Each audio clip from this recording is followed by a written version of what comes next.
Hi, this is Ash, or Bash from the Flying Seagull Project.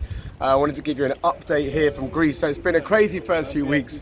It's a very different landscape at the minute. Camps are rightfully now protected very well to make sure that anyone who is entering has got all of the appropriate paperwork and the kids are kept safe, but it means that it's a longer haul. However, this week we finally managed to get into some of the bigger camps. So I can't tell the names of them, but let's just say we've got camps with 400, 500, 600 kids. Now, to us that's not only a professional challenge, but it's also an emotional one, because you think to yourself, how on earth are we going to make sure that these kids have the quality of experience that we're trying to do? You know, let me put this into perspective. You're talking about a camp to remind you, it's been a long time since we shared the pictures, and we won't share pictures anymore. I think everyone knows what they look like, but these are big camps with a couple of thousand or even more people living in tents, in porta cabins, in really difficult circumstances, and amongst the trash and the camps, smell and noise and difficulties, is sometimes up to 500,000-600,000 children. Today we're in a slightly different situation. So having done, this is Fotis, leader of the Greeks, and coordinator, that'll do. So today we're working with a group of children who are a little bit older, so 14 to 17. These kids are literally alone. So they have, for whatever reason, ended up in Athens, and they're fighting out the battles of their challenges with each other, but otherwise without family and the like. So today we're going to use, finally, our world famous, never before seen, super duper, mega brilliant Showmobile. Obviously you have seen it and loads of people have, but I love to reintroduce it. So we've set up here in a square in Athens.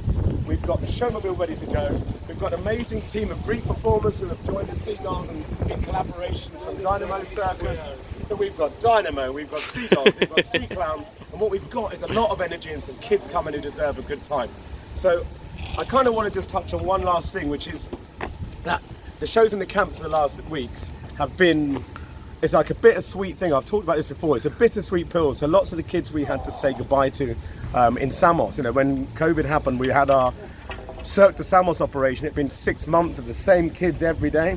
That came to a close overnight. We never really got a chance to say goodbye or to part respectfully. So we just had to literally up and run.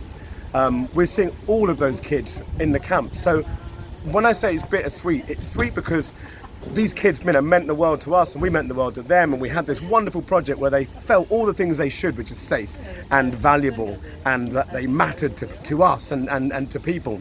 So it's amazing we get a chance to tell them we didn't want to go and blah blah blah. But the bitter bit is, it's been 2 years since Cirque de Samos, and we're finding the same kids. Maybe they're in a different spot, maybe they're a couple of years older, but the challenges are just as sharp and just as harsh. So stick with us. Look, we're doing our very best. With every pound you give us, we turn it into as many smiles as we can, but the world's got to love more. It's not over. The situation here in Greece, around the world, there is people who have been forcibly displaced for whatever reason, and they need love and compassion, and they need respect and dignity.